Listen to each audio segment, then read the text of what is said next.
that all of those things,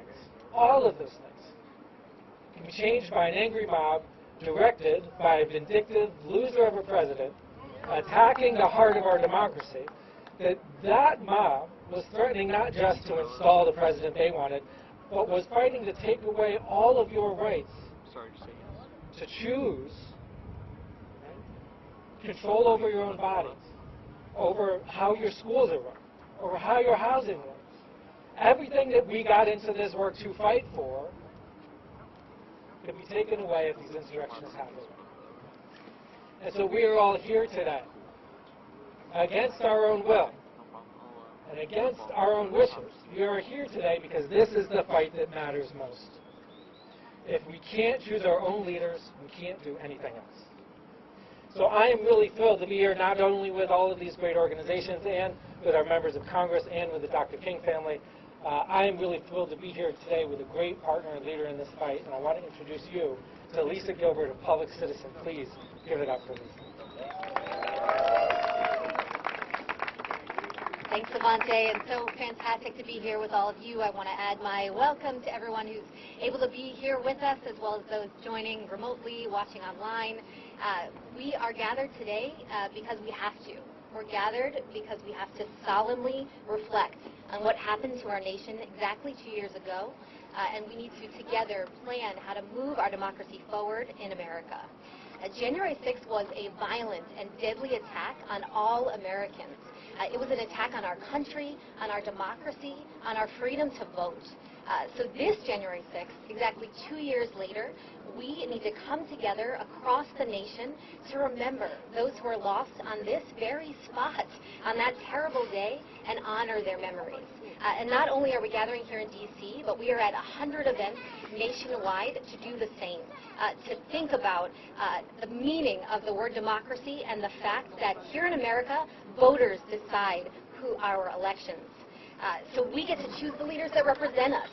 We're a government of, by, and for the people. 2 years ago, a violent insurrection based on a big lie attempted to stand in the way of that ideal, and they failed. And we're not going to let anything stand in its way going forward. As you all know, the bipartisan January 6th Select Committee recently finished their incredible, wide-ranging work, their investigation into the root causes of the insurrection. Coming out of that work, they made the obviously needed criminal referrals of Donald Trump, John Eastman, and others to the Department of Justice. The culpability of those bad actors is crystal clear, and the crimes that were committed that day cannot go unpunished. That's right. The committee also made incredible legislative and executive branch recommendations, policies that will improve our democracy going forward. And so now we are looking to our elected leaders, to the White House, to move forward on those democracy reforms, the things that will protect our country as anti-democratic forces continue to align and try to destroy it. So I am again honored to be here with the President for People for American Way, with all of our incredible allies, to gather and honor the memories of those we lost. So with that, we're going to launch right into our program, starting with Representative John Sarbanes.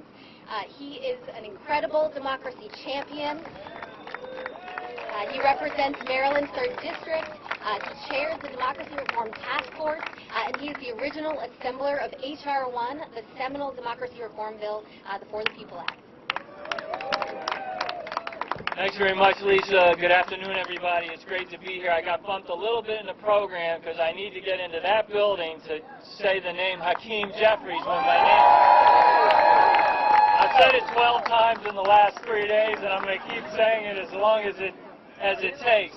But shortly you'll be hearing from the King family, and I want to certainly thank them because they are at every single rally, every single part of this movement and coalition. They've been at the center at it, as a leading voice, and we deeply, deeply appreciate that. This is a sober day, as Lisa said.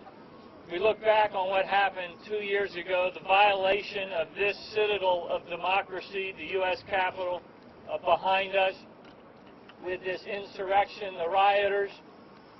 And I do want to just take a moment and pay tribute to the officers and others who protected me that day and my colleagues and protected that building, 5 of whom lost their lives on that day. We remember them and we salute their families and we thank them for their sacrifice. So we remember January 6th. We understand the legacy of that day and what it means going forward. We can't forget that. We have to continue to prosecute those who were responsible for it. Accountability has to be at the center of our efforts, and we look to the U.S. Justice Department to make good on that promise to the people, and we're going to continue to push that forward. Sadly, I was just saying a moment ago, there's a jarring symmetry because today, and over the last couple of days, there's been another disrespecting of the institution by a group of extreme lawmakers who right now are holding us hostage in our ability to act and function and legislate on behalf of the American people. And it has to be said and observed that most of the people who are holding things up in there right now, those extremists, are people who are also apologists for the insurrectionists 2 years ago. So draw your own conclusions from that. But it suggests that our democracy continues to be under assault. And that's why we have to continue as well to push back. So as we look to the future, this coalition that you all made happen, that you keep lifting up, is going to be consequential, making sure that democracy reform, fortifying our democracy, stays front and center, that it is a priority. In the midterms, the people of this country, by rejecting election deniers in every state across the country, made it clear that democracy was on the ballot, and they want us to continue at the state level, the local level, but certainly here in Washington, to press for those reforms that can fortify and strengthen our democracy. William Cullen Bryant, who was a great abolitionist, theologian, philosopher, once said, and this was quoted often by Dr. King, that truth crushed to the earth will rise again. Well, truth, they tried to crush truth 2 years ago on January 6th. There's a group in there now trying to crush truth again.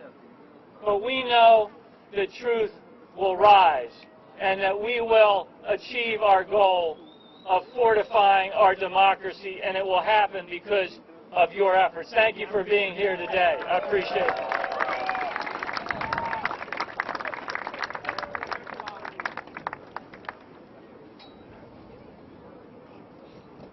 Give it up one more time on such a busy day for the Congressman for taking the time to join us. We are so lucky. We are so blessed to be joined by our next speaker, the eldest son of Dr. Martin Luther King Jr. and Coretta Scott King.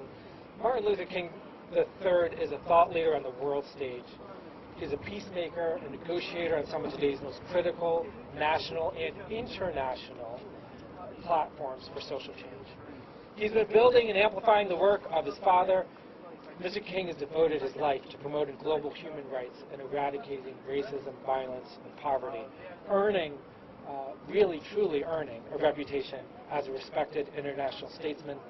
Please welcome one of the world's most passionate advocates for the poor and oppressed, Mr. King.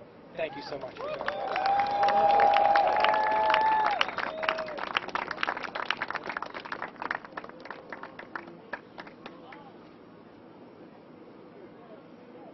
Okay, so we got even luckier. Can I tell you, we are even more blessed because Andrea Waters King, she's dedicated her life to public service as well. She's a passionate leader in the global fight against inequity, injustice, against hate crimes, and all forms of pain.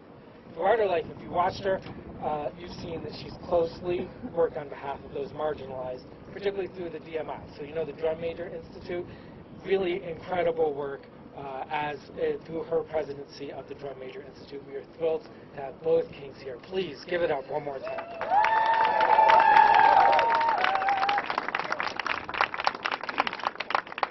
Good morning. It is such a pleasure and an honor to be here with you today. Not because of what happened 2 years ago, but for all of the people since that day who have continued to be beacons for peace, for justice, for equity, and for our democracy. You know, I'm here as an activist, but I'm also here first as a mother. At a time when civics have been taken out of our classrooms, at a time when history is being taken out of our classrooms, the fact that our children's very first examples of government is not about the greatness of America, but it was about the destruction of America. And I think it's also important to realize that when Martin Luther King Jr. talked about his dream, and he talked about his 4 little children, he only has one granddaughter, our daughter, Yolanda Renee King, and she's 14 years old. I can't imagine what he would think that that granddaughter has progressively lost rights since she was born, the rights in which he and her grandmother, Coretta Scott King, and so many others worked and dedicated their lives to. What we saw here 2 years ago was a physical attack on our democracy. But what we have seen since then in some ways is even more insidious. We've seen the structural attack on our democracy. We are seeing laws that should lift us all up being used to limit and roll back hard-won rights. We're seeing Martin Luther King Jr.'s granddaughter now with less voting rights than the day that she was born. And let me make it plain for you. She was born in 2008. Since she was born, what was left of the Voting Rights Act has continually been chipped and diminished. We live in the state of Georgia, so she lives in a state in 2020 that passed one of the most draconian examples of voting rights legislation. She also lives in a state and a country where she has less rights as a female than she had a year ago. That is not the dream of Martin Luther King Jr. nor Coretta Scott King. And this year, as we are going to be celebrating in August the 60th anniversary of one of the greatest demonstrations, the greatness of America, the greatness of democracy, it is our hope, it is our desire that we as a nation, we as a people, once and for all fully realize the dream of Martin Luther King Jr. and Coretta Scott King. Coretta Scott King talked about each generation having to feed the flames of peace, of justice, and equity. And I hope that as we go back at our homes today, we ignite within our soul and hearts and renew ourselves to continuing to feed the flames of peace, of justice, and equity, because no matter what it looks like, no matter how long it takes, truth and justice always has won, always will win. Thank you very much.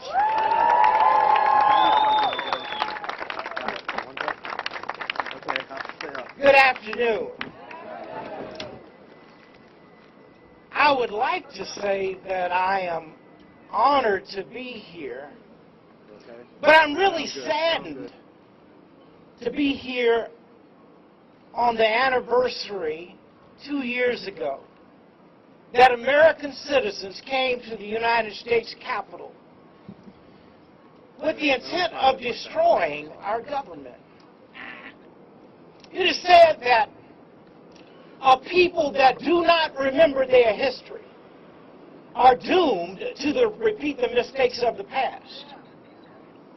That was tragic history 2 years ago. We have to figure out how do we build not destroy, not tear down. In fact, what Martin Luther King Jr. and Coretta Scott King taught us was how we can disagree without being disagreeable. Every demonstration that my father was involved in and my mother were involved in were nonviolent and peaceful demonstrations. You see, humankind is God's highest creation. But yet we seem to devolve to lower animal forms sometimes to resolve conflict. We are better than the behavior that was exhibited back then. And so today we are here to talk about how do we continue to build democracy. Dad talked about also a voteless people being a powerless people. And one of the most important steps that we must take is that short step to the ballot box. We're having another election again. Well, somewhere in this country every year we do. But we should always engage in building and expanding democracy. But it takes us, the people, to do that. The Congressman just shared with us what's happening right behind us. We never seen this in 160-something plus years, where we can't even elect a speaker so that the people's business in the lower house can be handled.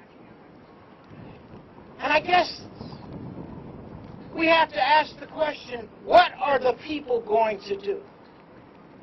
Because when we're engaged, change occurs.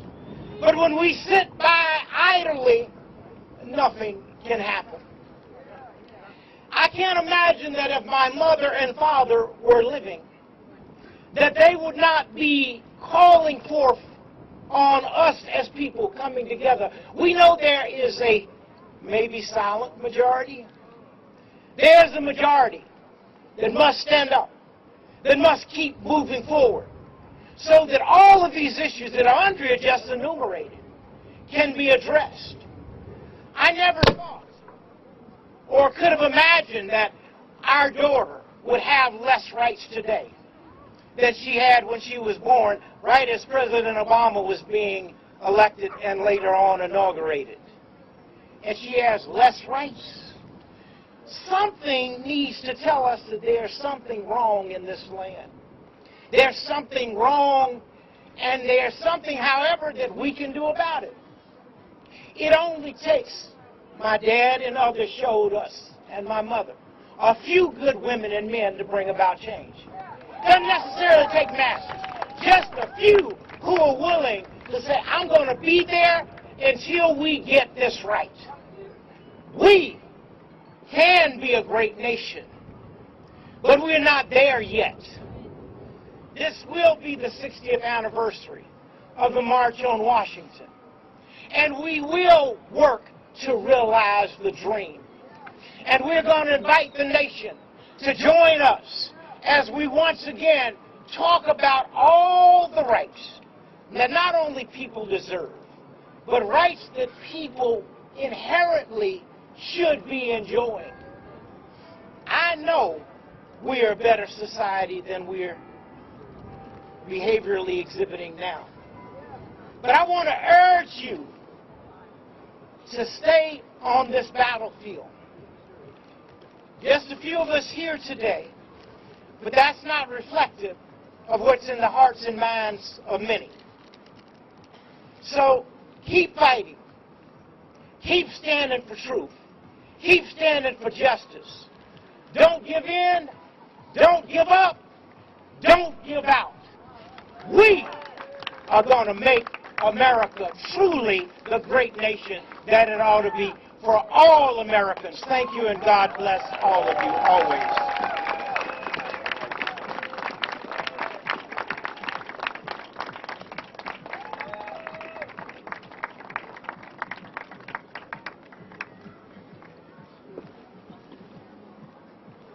Give another round of applause. They were fantastic. So now I have the honor of representing someone who truly wanted to be with us today but was unable to join. You all know him as the representative of Maryland's 8th Congressional District, someone who was prominently placed on the January 6th Select Committee, is the new ranking member of the Oversight Committee, Representative Jamie Raskin.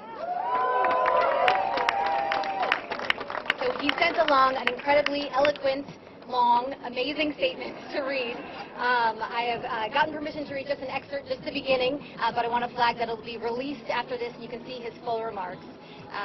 To my friends, I'm sorry I can't be there with you, and only doctor's orders would keep me away. January 6th was the first time in American history that coup plotters and insurrectionists attacked the constitutional transfer of power in Congress and almost overthrew a presidential election. Trump and his accomplices made common cause with extremist groups steeped in racism and hell-bent on insurrection, assembled a mass of followers into a giant surrounding crowd, and mesmerized them with the big lie, incited the mob into a blinding anti-democratic fury, unleashed them on his own vice president and the joint session of Congress as we counted electoral college votes at the Capitol, and continued to inflame his followers throughout the riot and praise them effusively afterwards, giving them aid and comfort all the way until today. We survived because of people like Secretary of State Brad Raffensperger, who refused to commit election fraud by just finding Donald Trump 11,780 votes. People like Shay Moss, who did the essential work of being an election official in the face of vicious attacks. People like Arizona Secretary of State Rusty Bowers, who refused to exchange his constitutional oath of office for a mafia-style oath of Donald Trump and cowardly kingdom of fraud, deceit, and depravity. We were saved by the astounding courage of people in law enforcement, like Sergeant Gonell and officers Michael Fanone, Hodges, and Dunn. We were saved by political leaders, like Speaker Nancy Pelosi, Democratic Caucus Chairman Hakeem Jeffries, and Republican Conference Chair Liz Cheney, who refused to back down in the face of violent insurrection. The heroes of this debacle insisted upon respecting and implementing the will of the people as expressed through our constitutional system. So I will stop there. Again, multiple pages that he wants to share with all of you, but he wanted to make sure that you all know that his thoughts are with us as we gather today to fight for democracy and honor the memories of January 6th. Thanks, everyone.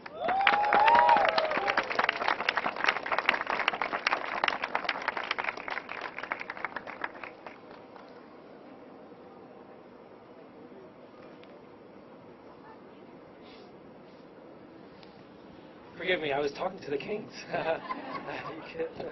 I'm still not used to it. So, I was 24 years old when I was elected mayor. I was pretty impressed with myself, even though nobody else was. This next woman knocks my socks off, and hopefully all of yours. Her name is Addison Rose. She's the youth mayor of D.C., and she was just re-elected to her second term. She's passionate about youth advocacy, voting rights, many, many other things. A very impressive young woman. Please welcome Youth Mayor Addison Rose.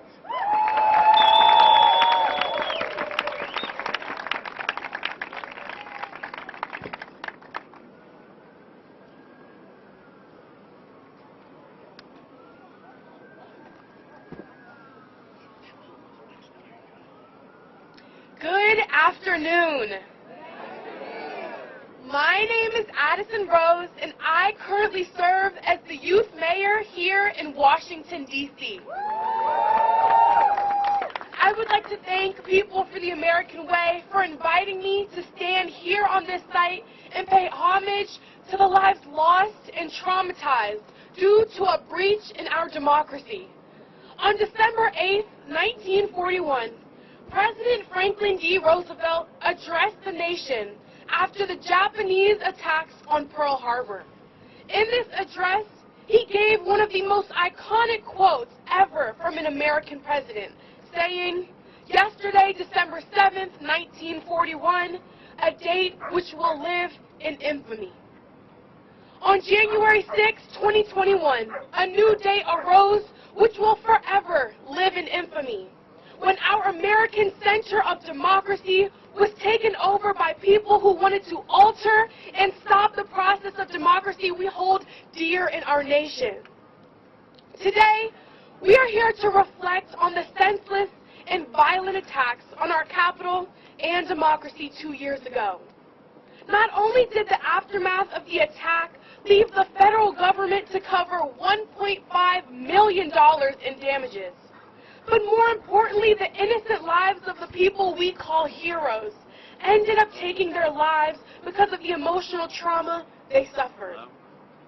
This idea of emotional damage hits close to home for many of us, but it also hits close to home as this occurred right here on the site which we stand, but more importantly for the more than 700,000 of us, it happened in our city.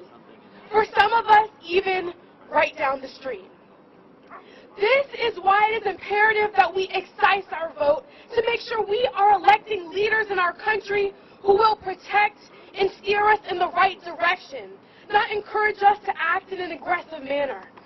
We need to vote more people that share the ideals that are laid out in our Constitution and are committed to upholding our Constitution. This was not the case 2 years ago.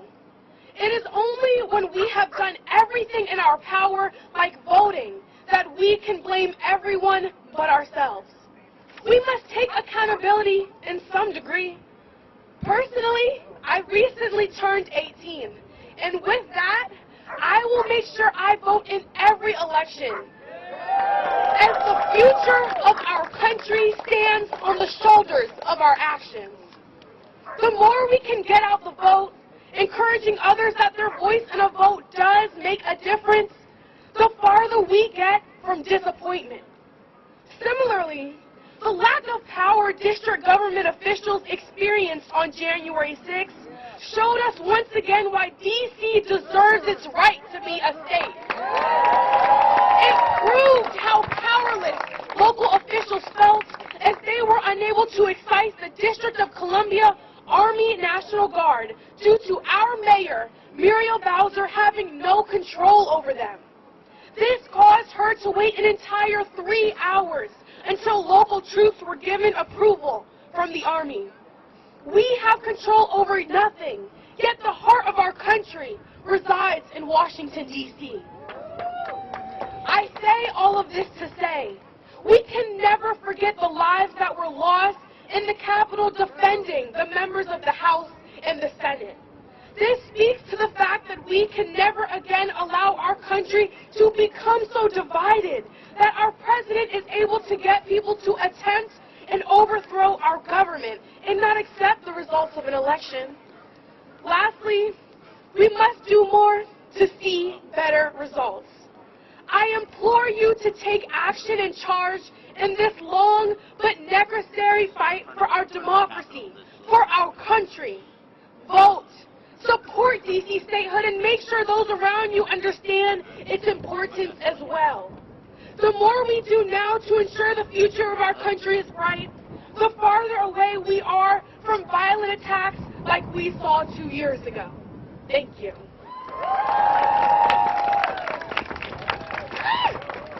Can you grab it?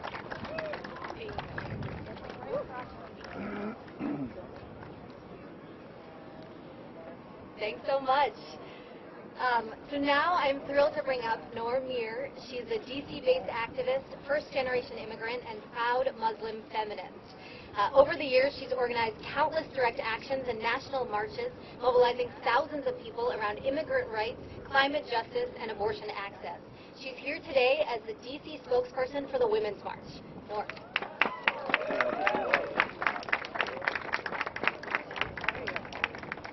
Thank you so much for inviting me and Women's March to speak here today, and for all of your critical work to defend our democracy. Let's start off with reiterating one simple, clear truth. Fighting for our democracy means protecting our right to and expanding our access to abortion.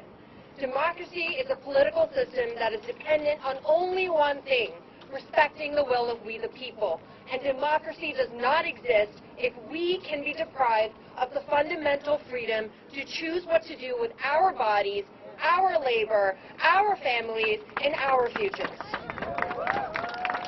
Yet, here we are. We are living in a democracy that has been hijacked by legions of extremists recruited by, encouraged by, and mobilized by Donald Trump. And they are relentlessly attacking our fundamental rights. Our trans siblings' right to exist, our children's right to learn history in schools, and our right to free and fair elections, our right to choose when to start a family. They must be held accountable. The people who climbed these walls right behind us 2 years ago are no strangers to abortion providers and advocates across the country who, in the wake of the attacks, spotted familiar faces, leaders of anti-abortion groups, violent protesters, domestic terrorists, and serial harassers. A man who bombed an Ohio clinic in 1985 was filmed on the scene on January 6th, declaring proudly his love for Donald Trump.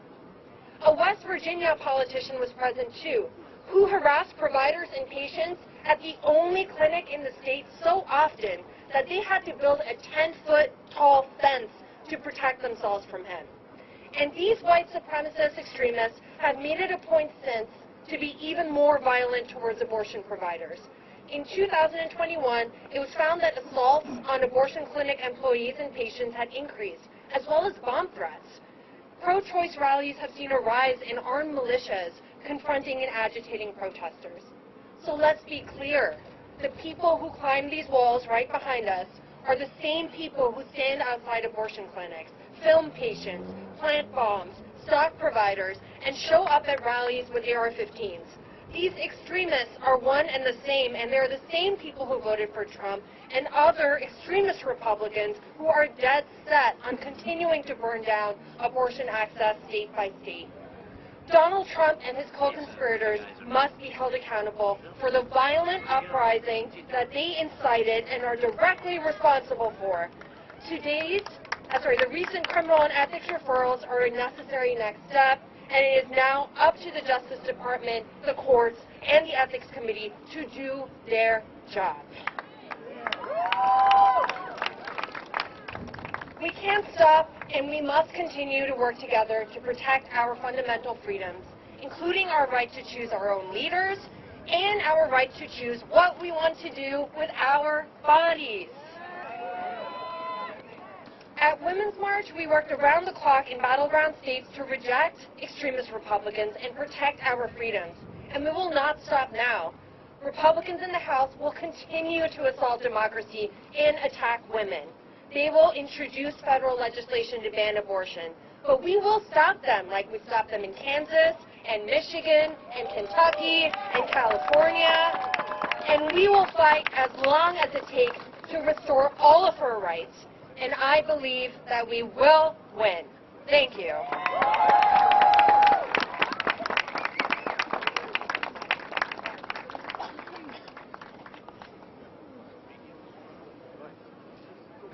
Our next speaker, Christina Harvey, we're very lucky. She serves as the executive director of Stand Up America.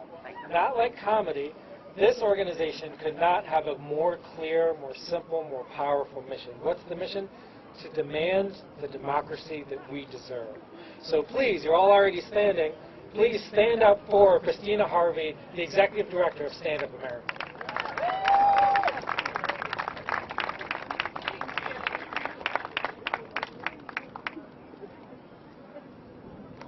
Hi, as he said, I'm Christina Harvey, the Executive Director of Stand Up America, and I'm proud to be standing up with you all today on behalf of our nearly 2 million members across the country who have been fighting for years to protect and expand our democracy and our freedom to vote. I want to thank the Not Above the Law Coalition and the DFAD Coalition for organizing today's event, and for all the amazing speakers that we've heard from so far today, and especially to all of you who are standing out here in the freezing cold because you care so much about our democracy. We are here today to remember the horrific attack on our nation. We're here to honor the people who stood up for our democracy and refused to let the insurrectionists prevail. And we are also here to recommit ourselves to the work ahead to ensure that we never see another dark day like January 6th again in our country.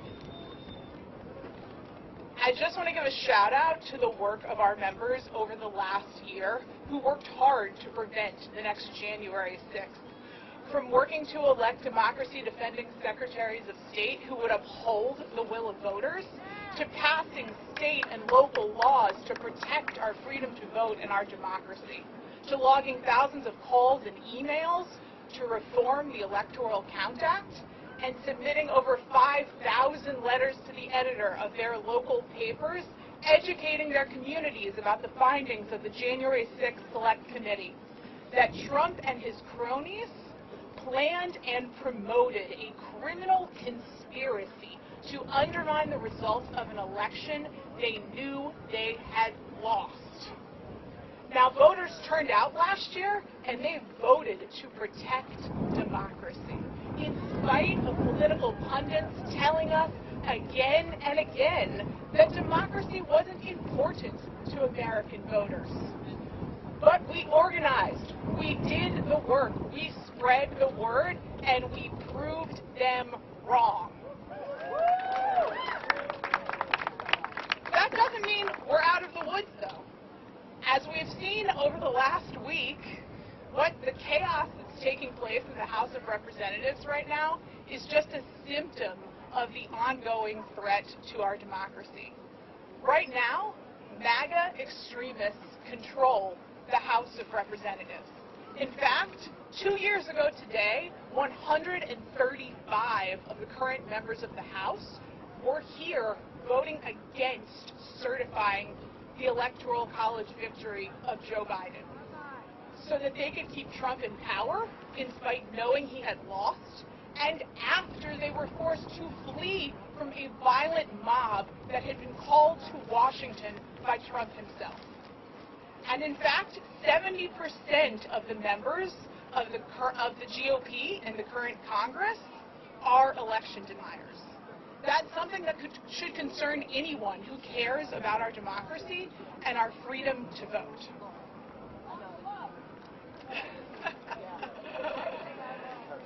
Well, it should come as no surprise that these extremists care more about their own personal and political power than they do about the will of the American people or actually governing. That they're more focused on escaping accountability than actually upholding our Constitution. Some of them have already indicated that their first priority in 2023 will be to investigate anyone who has tried to hold them accountable through sham investigations, including the staff and representatives who faithfully served on the January 6th committee. And one of their first actions, if they can ever figure out who their speaker is and actually do anything else, one of their first actions will be to gut the Office of Congressional Ethics, which is the body that actually investigates and roots out corruption within the ranks of the House. So what do we do? Well, three things. First, we are here today to demand accountability. The January 6th committee made criminal referrals, including for Trump himself, to the Department of Justice. The Department of Justice and the courts must hold the people for January 6th accountable. And not just the foot soldiers, but the general himself, President Trump. Second, we can't go quietly into the night. We must continue to call out the lies of election deniers, to push back against sham investigations and attempts to avoid accountability, and push back against any further efforts to undermine our democracy. And third, we can't forget about the states. We're here today in front of the U.S. Capitol, but there are 50 state capitals across this country, and we need to make sure that we, our members, and our constituents are reaching out and talking to everyone who's in those state capitals. Whether it's Minnesota, where they've just introduced a sweeping new pro-democracy package, or it's Illinois to finally pass voting rights restoration for people who are incarcerated, or Florida, where Ron DeSantis is continuing to attempt to criminalize voting. We at Stand Up America will continue to be in that fight together with all of you. So let me just close by reminding us that we are not a country of I. We are a country of we. We, the people. We are not here for ourselves. We are here for our children. We are here for our neighbors. We are here for our communities, for our families. And some of the elected officials in this country seem to have forgotten that critical part of our Constitution. We, the people, demand accountability. We, the people, will continue fighting to protect our freedom to vote. And we, the people, will continue organizing until we have a truly representative democracy. Thank you.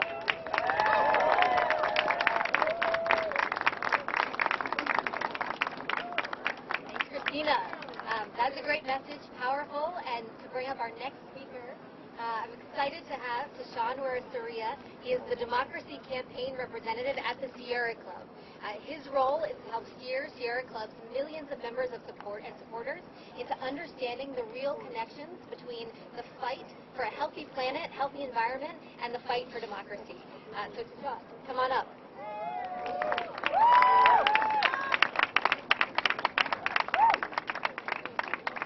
Hey everybody, how's everyone doing?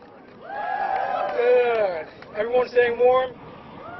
These toes are starting to freeze. I know mine are. Lisa, thank you so much for those kind remarks. Also want to thank Alana Beller, Tazwell, Cecilia Bernard, and so many others for organizing this tremendous event and so many other events across the entire nation. Look, I'll be honest, it's hard to believe that January 6, 2021 was 2 years ago. It's hard to believe that much time has passed, but I vividly remember and witnessing that day and how pure lies can incite a mob to attack our Capitol building. This was an attack unique in the history of our country.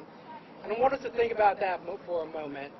Think about that for the first time in history, 246 years, the peaceful transfer of power did not occur when it was scheduled to occur. That is the history of that day. I also just vividly recall seeing the images of hatred on the faces of people breaking into the building, knowing well in my heart that if they were a different skin color or wearing turbans on their head, the outcome and narrative would be so much different.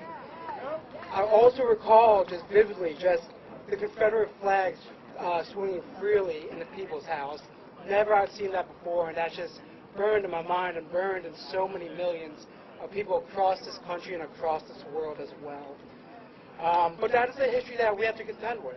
That is the history of that day. That is the history that will be taught to our children and to our grandchildren. But one thing I want to make sure, and what I hope everyone understands, is that that does not have to be our destiny. That not only that does not have to be my destiny. One of the words that I want to focus on is accountability. For us as a nation, we cannot heal unless we have accountability. And that also means not just for the foot soldiers, for the people that actually incited this attack, whether it's Donald Trump or so many other members of Congress and co-conspirators. We have to hold them accountable if we expect to heal as a nation. And this also means enforcing Section 3 of the 14th Amendment. This is so important, and we must use every tool we have in our tool chest to ensure accountability actually occurs. And I know we're all cold, so I'll just close out by saying I just want to send a note of appreciation to all of you as well. I know this fight for democracy has been long, infuriating, frustrating at times, but it warms my heart and brings a smile to my face seeing how many people constantly come out and constantly fight to support a vibrant democracy. I hope